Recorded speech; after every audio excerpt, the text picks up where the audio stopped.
Сайн минь уу захирлаа. За энэ бол манай захирал Закигаас нэг челленж асуух шийдлээ. Захирлаа энэ бичлэг хэдэн лайк хүрсөөл та бид бүгдэнд 5 хоногийн цалинтай чөлөө өгөх вэ.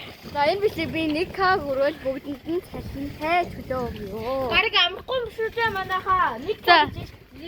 За манай камерамен Заки байна. Лайк дараарай. Энэ сараа захирлын фонк өргөч байна. Ой би хамгаалагчтай хүн би хамгаалагч. Тэгээд тэнд бас хөвгөлтэй хүн байна. За эдитер ба Маргааш амгал бичлэг танихаа бичлэг орж магадгүй яг нүүр хөвгүүдийнхээ нүрийг Охтууд нь хөвгүүдийнхээ нүрийг будаа хөвгүүд нь охтуудынхаа нүрийг боднаа. Тэгэхээр маргааш юу их сонирхолтой бичлэг орж магадгүй. Тэгээ маргаашийнхаа бичлэгийг хүлээгээ хийж байгаарэ. Баяртай. Баяртай. Ой. Лайк дараарай. Лайк, subscribe харамгүй бүгдээрээ. Бүгдээрээ. За баяртай. Та амар